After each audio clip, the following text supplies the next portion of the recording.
Magandang araw mga bata! Bago natin simulan ang ating aralin, tumayo muna ang lahat para sa panalangin.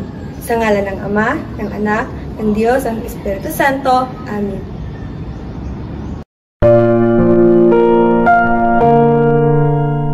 Please bow your heads and let us pray.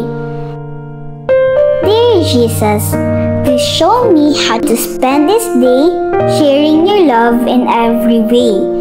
Help me to be kind to everyone, to play and laugh and have lots of fun, shining your light and giving your grace, sharing your joy with a smile on my face.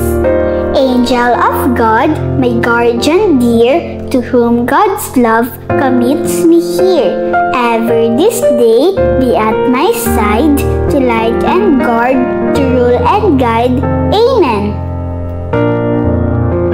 Narito naman tayo sa ating panibagong aralin sa araw na ito. Handa na ba kayo mga bata? Hindi ko narinig! Handa na ba kayo mga bata? Tara na at simulan natin ang ating aralin. Ngayon, nandito ang mga layunin sa araw na ito. Una, lusuri ang mga patakaran at programa ng pamahalaan tungo sa pag-unlad ng bansa. Pangalawa, nakakagawa ng collage tungkol sa pakikibaka tungo sa ganap na kalayaan noong 1972 hanggang 1986. Pangatlo, mapahalagahan ang epekto ng people power para sa paggamit ng kalayaan. Bago natin simulan ang ating araw, mayroon akong inadaang aktibidad para sa inyo. Ito ang Hulaan Mo Ako. Ngayon, narito ang mga panuto para sa ating aktibidad na ito. Mayroon ako ipapakita mga jumbled letter at larawan. Iayos ninyo ang mga titik sa ibaba ng larawan upang makabuo ng salita. Bigyan ko kayo ng 10 segundo sa bawat larawan. Handa na bang lahat? Simulan na natin. Unang larawan.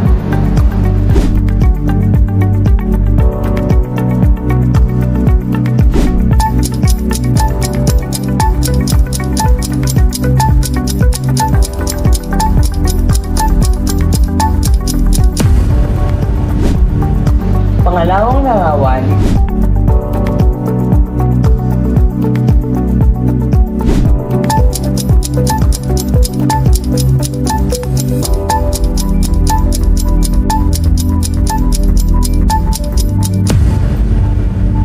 At pangatlong larawan.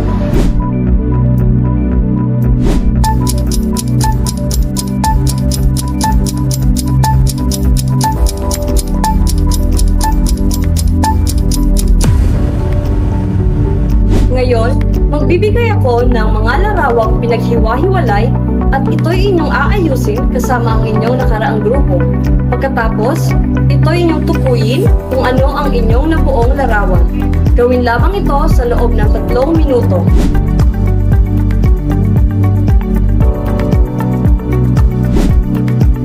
Ano ang nakita ninyo sa larawan? Tama! Sino-sino ang mga nakilahok sa larawang ipinakita? Tama! Ano-ano ang kanilang pakay sa kanilang pagkikilahok? Tama! Base sa aktibidad na ating ginawa, ano sa palagay nyo ang ating aralin ngayong araw na ito? Tama! Ang ating aralin sa araw na ito ay tungkol sa pakikibaka tungo sa kalayaan simula noong 1972 hanggang 1986. Ang unang pangyayari tungkol sa pakikibaka tungo sa kalayaan ay ang pamahalaan ay pinairal sa pamamagitan ng batas militar ay tinataguyod simula noong 1972 hanggang 1986. Malaki ang naging impluwensya nito sa mga sundalo at pulis sa pagtataguyod ng kapayapaan sa bansa. Dahil sa takot ng mga mamayang Pilipino na hulihin at parusahan sa paniniwala ng kasapi ng kilusan, marami sa ating mga mamayang Pilipino na tumahimik na lang at sundin ang mga patakaran na isinasagawa ng mga batas militar at ang iba ng mga mamayang Pilipino ay lumiban sa ibang bansa para doon na magtrabaho at mamumuhay kasama ang kanilang mga pamilya.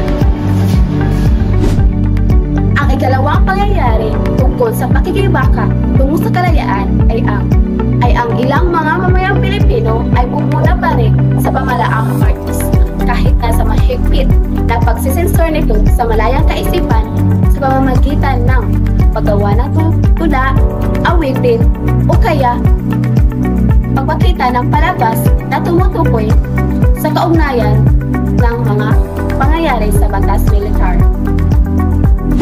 Pangatlo, hamon ng diktadurang Marcos.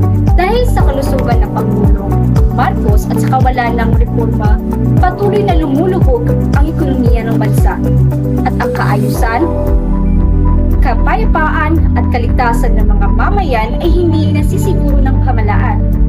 Lalong nasangkot sa korupsyon ang pamilyang Marcos dahil sa maluhong pamumuhay ng mga kaanak ng Pangulo, lalo na ang kaniyang asawa na si Imelda.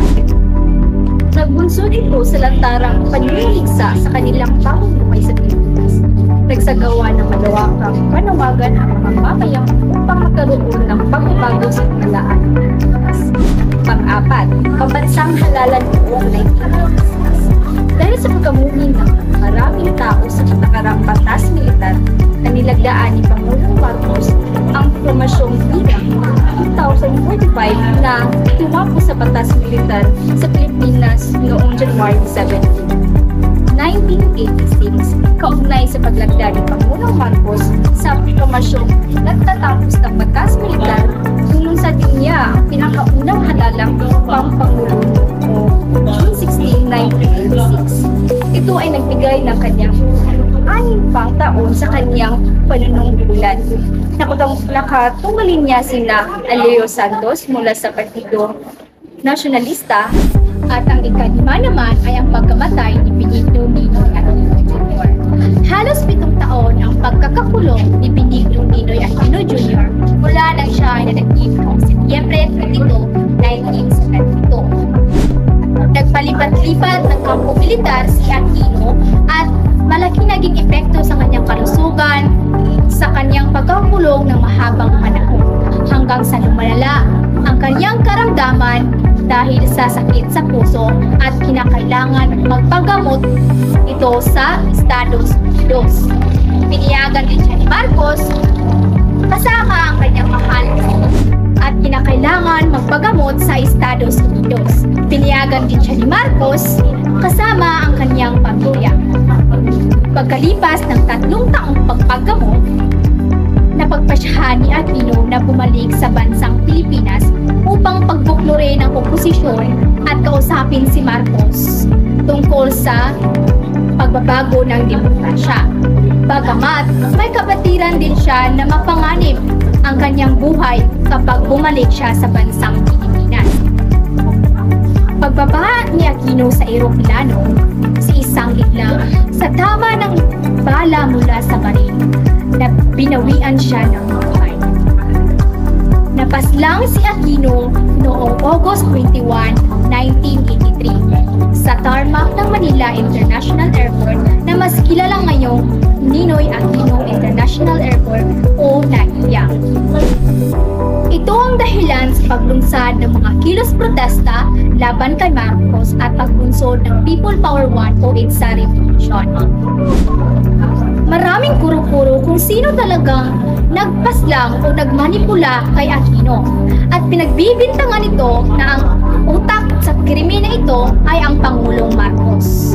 Pinag-imbestigahan ito ng mabuti at ayon sa investigasyon na isang nagngangalang Ronaldo Galma ay ang nagbaril kay Aquino dahil ito ay kabilang sa komunistang grupo. Nagpatuloy ang pag-imbestiga at pinagtibay ng credential degree bilang 1886 ang pagbuo ng Agraba Commission hanggang sa nalinis ang pangalan ni Ronaldo Galma.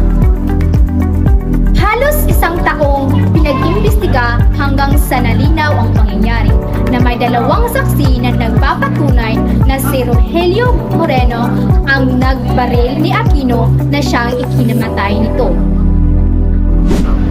Nabuksan muli ang kasong pagpaslang ni Aquino nang maging presidente ng Pilipinas si Ginang Corazon Aquino na dineklara niya na ang August 21 ay holiday sa pamamagitan ng Republic Act 9256, ika-6, ang kalagayang pang-ekonomiya. Sa unang termino ni Marcos, naging maunlad ang ekonomiya ng Pilipinas at tinatawag itong the Golden Age of Philippine Economy. Dahil napabuti ang pananalapi sa maayos na programang pangongolekta ng buwis, sinakatuparan din ni Marcos ang kanyang pangako sa pagpagawa ng kalsada, paaralan, LRT at nagbigay din siya ng tulong sa mga magsasaka upang tumaas ang produksyon ng bigas.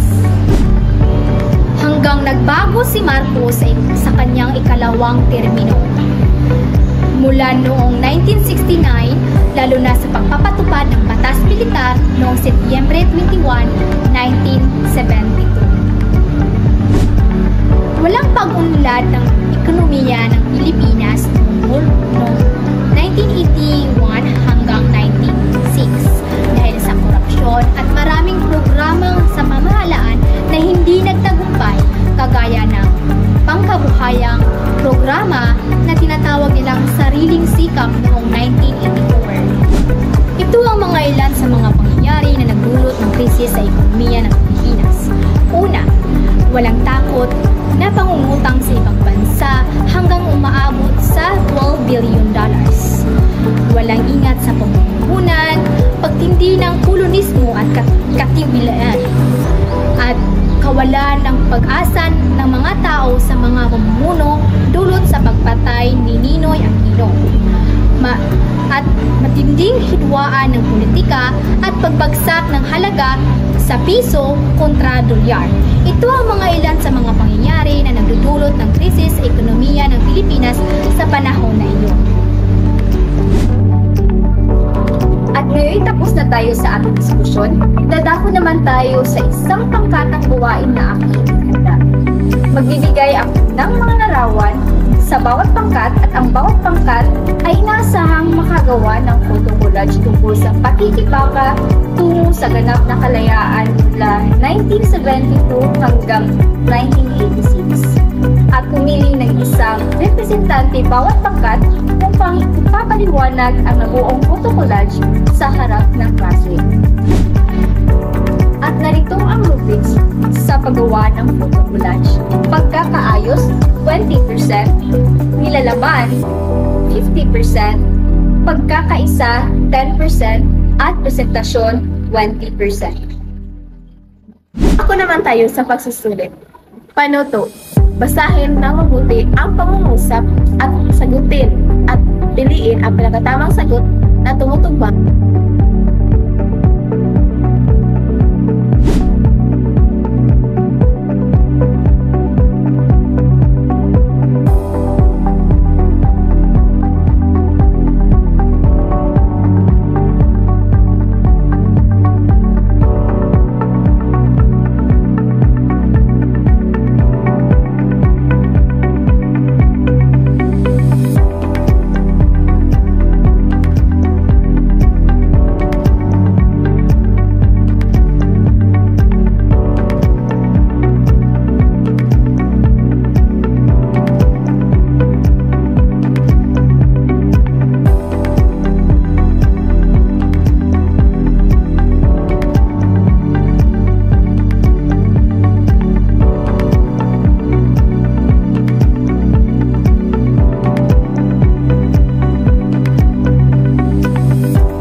Tapos na ba kayo mga bata?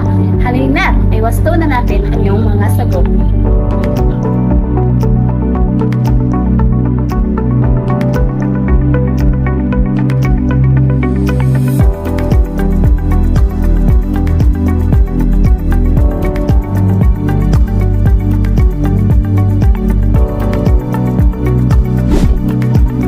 Halina't ipasa na ninyo inyong mga papel sa harap.